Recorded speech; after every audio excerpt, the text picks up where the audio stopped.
News 24 और दिन भर की तमाम ताजा तरीन खबरों के साथ मैं हूं बात्रा। तो आइए खबरों में आगे बढ़ने से पहले एक नजर अब तक के सुर्खियों पर। विश्व तंबाकू निषेध दिवस पर सदर अस्पताल में कार्यशाला का हुआ आयोजन। स्वास्थ्य मंत्री बन्ना गुप्ता ने तंबाकू से दूर रहने की लोगों को दिलाई शपथ। कोरोना की तीसरी लहर से बचने की तैयारी हुई शुरू। 8 बेड वाले आईसीयू वार्ड का सदर अस्पताल में स्वास्थ्य मंत्री ने किया उद्घाटन। और रविवार रात हुई तेज बारिश के कारण शहर व आसपास के क्षेत्रों में लोगों की बढ़ी परेशानी। कई घरों में घुसा पानी। जमशेदपुर के खास महल स्थित सदर अस्पताल में विश्व तंबाकू निषेध दिवस के अवसर पर एक कार्यशाला का आयोजन किया गया, जहां इस कार्यशाला में मुख्य अतिथि स्वरूप पहुंचे राज्य के स्वास्थ्य मंत्री बन्ना गुप्ता ने दीप प्रज्वलित कर लोगों को तंबाकू से दूर रहने की शपथ दिलाई। इस कार्यक्रम में स्वास्थ्य मंत्री बन्ना गुप्ता समेत पोटका विधानसभा क्षेत्र के विधायक संजीव सरदार, पंचायत प्रतिनिधि, जिले के सिविल सर्जन समेत चिकित्सा पदाधिकारी व कर्मचारी मुख्य रूप से मौजूद थे। जहां स्वास्थ्य मंत्री बन्ना गुप्ता समेत सभी अतिथियों ने सामूहिक रूप से दीप प्रज्वलित कर कार्यशाला का शुभारंभ किया। जहां स्वास्थ्य मंत्री बन्ना गुप्ता ने तंबाकू से हर एक व्यक्ति दूर रहे, पूरा राज्य तंबाकू मुक्त हो, इसे लेकर एक शपथ दिलाई। जहां कार्यक्रम को संबोधित करते हुए स्वास्थ्य मंत्री बन्ना गुप्ता ने कहा कि राज्य सरकार पूरे राज्य से तंबाकू को मुक्त करने के उद्देश्य से तंबाकू की खरीद बिक्री पर रोक लगा चुकी है। 5 दिनों पहले उनके द्वारा उसी फाइल को फिर एक्सटेंशन कर दिया गया। उन्होंने कहा, तंबाकू एक ऐसा जहर है जिसके सेवन से लोग कैंसर जैसी गंभीर बीमारियों के शिकार हो रहे हैं। लोग इसके आदी हो जाते हैं, अपंग हो जाते हैं और फिर कई गंभीर बीमारियों की शुरुआत होती है। उन्होंने कहा कि विश्व तंबाकू निषेध दिवस के अवसर पर जरूरत है कि सभी एकजुट होकर जड़ से इसे दूर करने का प्रयास करें। तौर पर तंबाकू निषेध दिवस की बहुत शुभकामना देता हूँ, बधाई देता हूँ और लोगों से ये प्रार्थना करता हूँ कि तंबाकू एक अभिशाप है। इस अभिशाप से मुक्ति के लिए हम सारे लोगों को प्रयास करना होगा और ये एक तरह का एक मानसिक परेशानी है, या हम ये कहें कि तंबाकू हमारे मस्तिष्क में एक ऐसी चीज़ पैदा करता है जो हमको हमारी कार्य क्षमता के विरुद्ध कर देता है। हमारी जो कार्य क्षमता है, हमारे अंदर के जो काम करने की पद्धति है, हमारे अंदर जो ऊर्जा है, हमारी जो मन की आशा और उम्मीदें हैं, उसके विरुद्ध में एक ऐसा शांत जहर है जो धीरे धीरे हमको शिथिल कर देता है, अपंग कर देता है और फिर जो है बड़ी बड़ी बीमारियों में वो परिणित कर देता है, जैसे कैंसर जैसी बीमारी इसका जो है कारण बनते हैं। तो ये पहला तो शुरुआती है कि ये हमारे मस्तिष्क पर कब्जा कर लेता है। तो हमको जो है अपनी शक्ति का सदुपयोग करने के लिए हमको इस तरह के नशा वाली चीज़ों से दूर रहने की जरूरत है। वहीं वैश्विक महामारी के तीसरे स्टेज की तैयारी युद्ध स्तर पर जारी है, जहां खास महल स्थित सदर अस्पताल में 8 बेड वाले आईसीयू वार्ड का निर्माण हुआ, जिसका उद्घाटन राज्य के स्वास्थ्य मंत्री बन्ना गुप्ता ने फीता काटकर किया। इस उद्घाटन सत्र में मंत्री के साथ क्षेत्र के विधायक संजीव सरदार, पंचायत प्रतिनिधि समेत चिकित्सा पदाधिकारी व कर्मचारी मौजूद थे। वहीं आईसीयू वार्ड के उद्घाटन करने के बाद मंत्री बन्ना गुप्ता ने वार्ड का निरीक्षण कर सारी चिकित्सीय व्यवस्थाओं को जाना और सिविल सर्जन समेत जितने भी चिकित्सा पदाधिकारी उनके कार्यों की सराहना करते हुए इसे मील का पत्थर करार दिया। मंत्री बन्ना गुप्ता ने कहा कि सदर अस्पताल जिले का एक ऐसा अस्पताल है जहां सुदूरवर्ती ग्रामीण क्षेत्र के लोग निर्भर करते हैं। इस अस्पताल में व्यवस्थाओं को चुस्त दुरुस्त करने की हर कोशिश की जा रही है। इसी कड़ी में आईसीयू वार्ड का आज उद्घाटन किया गया है। उन्होंने कहा, बहुत जल्द अस्पताल में डायलिसिस सेंटर, RT-PCR जाँच के लिए लैब का निर्माण किया जाएगा। इतना ही नहीं, पूरे राज्य में स्वास्थ्य के क्षेत्र में मैन पावर की जो कमी सामने आ रही है, उसे भी जल्द दूर करने की कवायद तेज कर दी गई है। बहुत सारे चिकित्सकों को एक्सटेंशन दिए जाने की बात कही। इतना ही नहीं, तीसरे स्टेज को लेकर तैयारी जोरों पर है। बच्चे प्रभावित ना हो, इसे लेकर मुख्यमंत्री के दिशा निर्देश पर एक सेमिनार का आयोजन किया गया, जिसमें WHO के विशेषज्ञों के साथ कई बड़े चिकित्सकों से विचार विमर्श कर आने वाली चुनौतियों के लिए कमर कसते हुए रणनीति तैयार करने की बात कही गई। मैं तो ये बार बार कह रहा हूँ कि जब हमारे यहाँ 80,000 85,000 पॉजिटिव मरीज थे, तो उस समय हम लोगों को केंद्र के द्वारा रेमडेसिविर 20,000 26,000, बहुत अनुनय विनय करने से 40,000 लेकिन गुजरात में 1 लाख मरीज थे तो उनको 1,60,000 रेमडेसिविर दिया गया। तो कहीं ना कहीं तो ये केंद्र सरकार हमारे साथ सौतेला व्यवहार करती है, लेकिन इसके बावजूद भी तो हमको अपने राज्य की जनता को बचाना है। राज्य की जनता को हर हाल में इस दुख की घड़ी में इस विषम परिस्थिति से निकालना है। तो हम लोग निश्चित तौर पर हम लोग लगे हुए हैं और इसीलिए माननीय मुख्यमंत्री जी ने ये भी भारत सरकार से निवेदन किया था कि हमको बांग्लादेश से रेमडेसिविर मंगाने की इजाज़त दिया जाए। और बाद में देखिए अभी ग्लोबल टेंडर वगैरह की बात हुई है, लेकिन ग्लोबल टेंडर की बात होने के बावजूद भी अप्रत्यक्ष रूप से कहीं ना कहीं केंद्र सरकार ने जो है ये ग्लोबल टेंडर का नाम तो बोल रही है, लेकिन जो भी लोग हैं उसके पार्टिसिपेशन करने वाले लोग हैं उसको कहीं ना कहीं बैकडोर से दबा दिया जा रहा है। तो जो एकाधिकार अधिपत्य करने वाली बात है ये बात उचित नहीं है। और आज के दिन में हम लोगों को ये सोच के चलना होगा कि हम लोगों को तीसरे चक्र की विभीषिका से लड़ने के लिए हमको अपने में और ज़्यादा अपग्रेड होने की आवश्यकता है। तो किस तरह का मैं अपने सिविल सर्जन साहब को, हमारे बड़े भाई शाहिद पॉल साहब को और उनकी पूरी टीम को बहुत धन्यवाद देता हूँ कि वो सारे लोग एक टीम भावना के साथ लग के इस सदर अस्पताल ने पहले भी राज्य में 1 नंबर का स्थान पाया है। और मुझे उम्मीद है कि ये राज्य में फिर जितना साफ सुथरा और जितनी बेहतर व्यवस्थाएं हैं वो बेहतर व्यवस्थाएं और दिन प्रतिदिन उन्नत होंगी, समृद्ध होंगी और यहाँ के गरीब ग्रामीण लोगों को, किसान को, मजदूर को, लोगों को यहाँ से जो दुख तकलीफ है उनका जीवन में जो शारीरिक परेशानियां हैं उससे निजात यहाँ मिलेगा। और मैं समझता हूँ कि ये इस इलाके के लिए मील का पत्थर साबित होगा। और जल्द ही हम लोग डायलिसिस वगैरह भी हम लोग सिस्टम लागू करने जा रहे हैं और जल्द ही यहाँ RT-PCR भी लैब स्थापित करने जा रहे हैं। हम लोग धीरे धीरे अब अपनी स्वास्थ्य व्यवस्था को पूरा चाक चौबंद करेंगे ताकि हमको किसी पर जो है निर्भर नहीं रहना पड़े। हम आत्मनिर्भर होकर अपने राज्य की जनता का हर समुचित इलाज करेंगे। ये अभी मैन पावर के लिए भी अपने बजट से बहुत सा हिस्सा दिया है और हम लोग प्रयास कर रहे हैं कि मैन पावर भी हम लोगों का अपग्रेड हो और कुछ हमारे जो लोगों को हटाया गया है, निकाला गया है कुछ कारणों से, हम लोग फिर से उसकी समुचित जो है उसका चिंतन मनन कर रहे हैं ताकि सभी लोगों को हम फिर से जोड़ के इस स्वास्थ्य सेवा को मजबूत करें। थर्ड फेज की इवन डॉक्टरों को भी हम लोग एक्सटेंशन देने के मूड में हैं। थर्ड फेज की बात की जा रही है जिसमें ये अभी हम लोगों ने एक माननीय मुख्यमंत्री जी के नेतृत्व में एक वेबिनार आयोजित किया था जिसमें WHO के बड़े डॉक्टर, देश के बड़े डॉक्टरों ने जो विशेष करके चाइल्ड स्पेशलिस्ट है उन लोगों ने अच्छे सुझाव दिए हैं। उन लोगों के कुछ दिशा निर्देश प्राप्त हुए हैं। उन दिशा निर्देश, उन सुझाव पर राज्य सरकार मजबूती से अमल कर रही है। रविवार देर रात शुरू हुए बारिश ने एक बार फिर से जमशेदपुर के कई हिस्सों के सीवरेज सिस्टम की पोल खोलकर रख दी। सोनारी आदर्श नगर का 4th फेज इलाका पूरी तरह से जलमग्न हो गया। हर साल की तरह इस साल मानसून से पहले हुए बारिश में ही आदर्श नगर सोसाइटी का 4th फेज टापू में तब्दील हो गया, जहां एक मंजिल तक पूरी सोसाइटी जलमग्न हो गई। सोसाइटी के पार्किंग में लोगों की खड़ी गाड़ियां डूब गई। सुबह तक पानी सोसाइटी के फेज 4 में ही भरा रहा।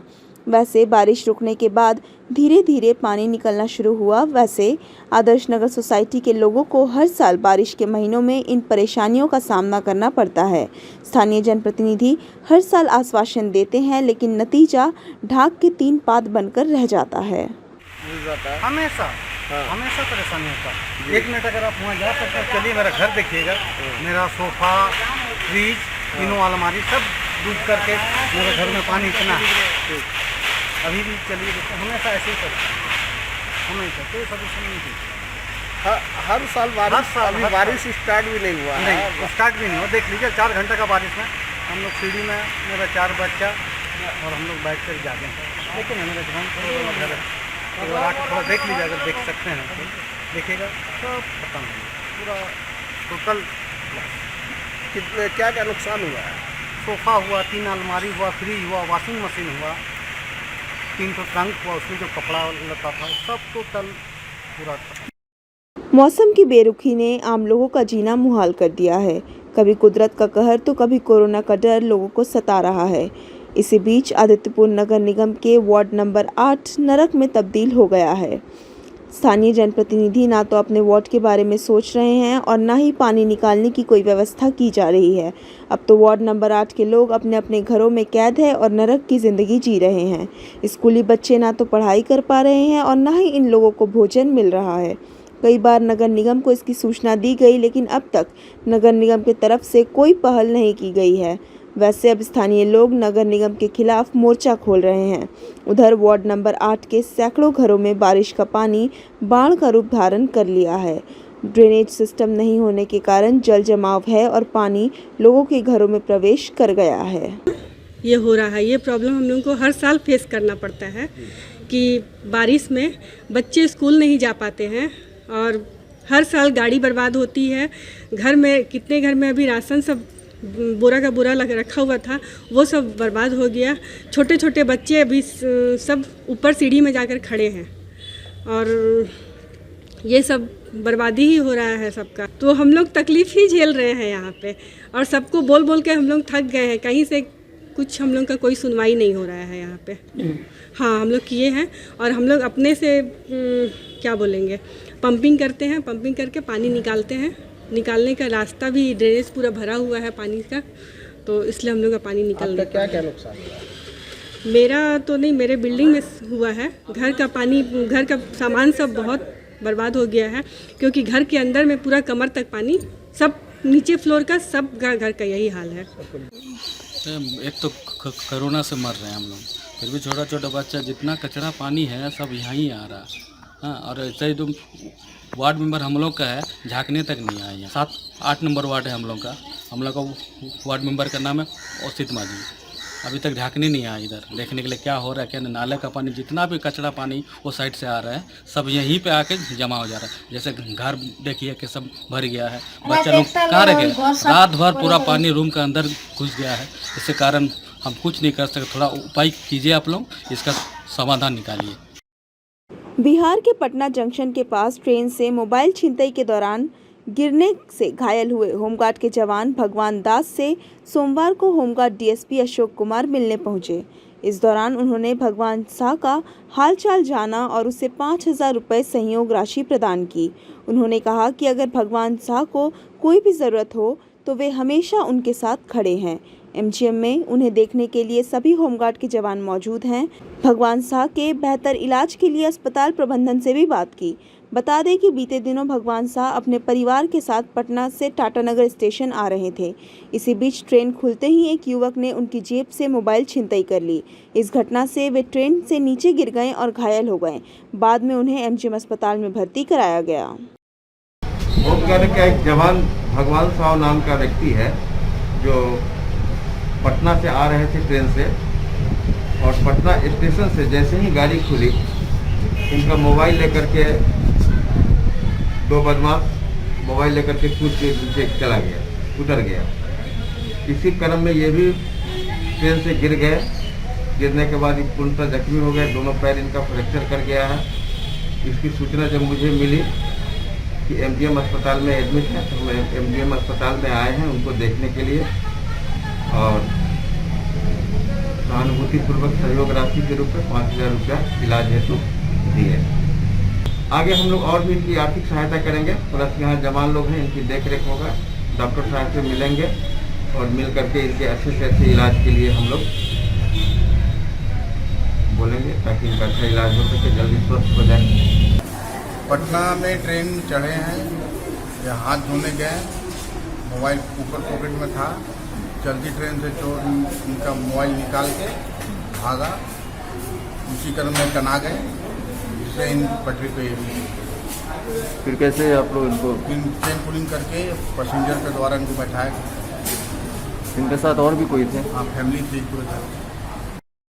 जमशेदपुर के समाज सेवी सब प्रोफेसर पारसनाथ मिश्रा ने एक जंग भूख के खिलाफ रोजाना सड़क किनारे रहने वाले जरूरतमंद लोगों के लिए शुरू की है। बताया जा रहा है कि सुभाष युवा मंच के द्वारा इस कार्यक्रम को आनंद भोज का नाम दिया गया है ताकि जरूरतमंद लोग आनंद से भोजन कर सकें। वहीं आनंद भोज का यह 230वां कार्यक्रम है। रेलवे स्टेशन, जुगसलाई, बागबेड़ा, बिष्टुपुर आदि क्षेत्रों में सड़क किनारे गुजर बसर करने वाले लोगों के बीच रोजाना स्वादिष्ट खाने का वितरण किया जाता है। लोग चाव से खाना खाते हैं। आनंद भोज 2018 से अनवरत चलता आ रहा है। आनंद भोज के माध्यम से अब तक 1,90,000 से ज़्यादा ज़रूरतमंदों को भोजन कराया गया है। वहीं शहर के समाज सेवी पारसनाथ मिश्रा ने कहा कि कोरोना की दूसरी लहर और लॉकडाउन के कारण ज़रूरतमंद लोगों को भोजन के लिए काफ़ी दिक्कतें हो रही है। इसीलिए हम लोगों ने पैकेट में खाना भरकर लोगों को रोज़ाना बांट रहे हैं ताकि इनका भी पेट भर सके। ये कार्यक्रम का नाम आनंद भोज है और कोरोना के दूसरे लहर में जो सड़क में रहने वाले लोग हैं, जो ज़रूरतमंद हैं, शारीरिक और मानसिक तौर पर अस्वस्थ लोग हैं, उन लोगों के लिए भोजन बहुत बड़ी चुनौती है। इसीलिए अभी लॉकडाउन में हम लोग प्रतिदिन आनंद भोज का आयोजन कर रहे हैं। अभी हम स्टेशन में हैं तो करीब 400-500 लोगों को जो सड़क पर रहते हैं, विभिन्न बस्तियों में रहते हैं, मजदूर वर्ग के लोग हैं, उन्हें भोजन उपलब्ध करवा रहे हैं। भोजन में हम लोग भात, दाल, सब्जी एक पैकेट बनाकर उन्हें उपलब्ध करवा रहे हैं और लोगों से ये भी अपील कर रहे हैं जो आपके आसपास जो भी लोग हों ये आप सुनिश्चित कर लीजिए कोई व्यक्ति भूखा ना सोए। आनंद भोज का ये उद्देश्य है। आज हमारा 240वां आयोजन है। 2018 से अनवरत आनंद भोज कार्यक्रम चलता आ रहा है और सम्मानपूर्वक हम वैसे लोग जिन्हें भोजन नहीं मिल पाता उन्हें सम्मानपूर्वक भोजन करवा पाएँ, यही आनंद भोज का मुख्य उद्देश्य है। और ये युवाओं के साथ मिलकर हम लोग कार्यक्रम कर रहे हैं। हमारे संस्था सुभाष युवा मंच के द्वारा आनंद भोज का आयोजन किया जा रहा है और मैं जमशेदपुर वासियों से ये अपील करूंगा कि आप अपना जन्मदिन और शादी का सालगिरह आनंद भोज के साथ मिलकर कर सकते हैं। वहीं आउटसोर्सिंग कर्मचारियों ने कोविड-19 के प्रोत्साहन राशि की मांग को लेकर झारखंड चिकित्सा एवं जन स्वास्थ्य कर्मचारी संघ के बैनर तले एक ज्ञापन राज्य के स्वास्थ्य मंत्री बन्ना गुप्ता को सौंपा, जहां मंत्री ने उन्हें जल्द से जल्द इस मुद्दे पर विचार कर आगे का निर्णय लेने की बात कही है। इस वैश्विक महामारी में पिछले दिनों सरकार के द्वारा स्वास्थ्य विभाग के नियमित एवं अनुबंध के तौर पर कार्यरत कर्मचारियों के लिए 1 माह के प्रोत्साहन राशि की घोषणा की गई थी, पर इस घोषणा में आउटसोर्सिंग कर्मचारियों को वंचित रखा गया था। वहीं आउटसोर्स कर्मचारियों ने झारखंड चिकित्सा एवं जन स्वास्थ्य कर्मचारी संघ के नेतृत्व में एक ज्ञापन स्वास्थ्य मंत्री को सौंपकर आउटसोर्स कर्मचारियों को भी प्रोत्साहन राशि की श्रेणी में रखने का आग्रह किया। जानकारी देते हुए संघ के जिला मंत्री रविंद्रनाथ ठाकुर ने कहा कि आउटसोर्स कर्मचारी भी अपनी जिम्मेदारियों का निर्वहन कर रहे हैं। ऐसे में उन्हें प्रोत्साहन राशि की श्रेणी से वंचित रखना बिल्कुल सही नहीं है, क्योंकि वे भी अपनी जान को खतरे में डालकर इस वैश्विक महामारी में कंधे से कंधा मिलाकर चल रहे हैं। उन्होंने बताया कि स्वास्थ्य मंत्री बन्ना गुप्ता ने जल्द ही इस मामले में उचित निर्णय की बात कही है। ये है आज जो सरकार का एक पत्र निकला था जिसमें जितने भी नियमित अनुबंध सभी कर्मियों के लिए 1 महीने के प्रोत्साहन राशि का व्यवस्था किया गया है जो कोरोना में काम किए हैं, कोविड-19 में। लेकिन उसमें उस पत्र में आउटसोर्स कर्मियों को वंचित रख दिया गया है। तो हमने पूरे माननीय मंत्री जी को एक ज्ञापन सौंप करके हमने उनसे अनुरोध किया है कि आउटसोर्स के कर्मी बहुत बढ़ चढ़कर कोरोना काल में मदद किए हैं, सेवा किए हैं, अतः उनको भी 1 महीना का प्रोत्साहन राशि दिया जाए। प्रधानमंत्री नरेंद्र मोदी जी के नेतृत्व में केंद्र की एनडीए सरकार के गौरवपूर्ण 7 वर्ष पूरे होने के उपलक्ष्य में सेवा दिवस के रूप में मनाते हुए कुलवंत सिंह बंटी ने बताया कि इस वैश्विक कोरोना महामारी में किन्नरों को आर्थिक परेशानियों का सामना करना पड़ रहा था। इसी को देखते हुए आज ब्रह्मा माइंस मंडल ने ट्यूब गेट के पास किन्नरों के बीच कच्चा राशन बांटा तथा कोरोना को लेकर उनके बीच जागरूकता फैलाने का काम किया। किन्नर अमरजीत ने कहा कि हमें आज आर्थिक तंगी से गुजरना पड़ रहा है। हम लोग जो चौक चौराहों पर पैसा मांगा करते थे, आज लोग हमें गूगल पे पर पैसा देने की बात करते हैं। हमारे पास एंड्रॉयड फ़ोन नहीं है। उन्होंने लोगों से कहा है कि चौक चौराहों में खड़े होने वाले किन्नरों को सीधे तौर पर आर्थिक मदद देने में मदद करें। किन्नरों ने कहा कि कोरोना वैक्सीन लगाने के लिए हम लोगों को अलग से कैंप लगाकर व्यवस्था की जानी चाहिए। कुलवंत सिंह बंटी ने उन्हें भरोसा दिलाया कि बहुत जल्द जमशेदपुर उपायुक्त सूरज कुमार से बात करके आप लोगों को वैक्सीन लगाने की व्यवस्था करवाने का काम करूंगा। इस कार्यक्रम में मंडल अध्यक्ष दीपक झा, युवा मोर्चा प्रदेश उमेश पांडे, सूरज कुमार सिंह, आशीष पांडे आदि लोग उपस्थित थे। तो आज के लिए बस इतना ही। ताज़ा तरीन खबरों के लिए बने रहिए हमारे साथ, देखते रहिए AM News 24। नमस्कार।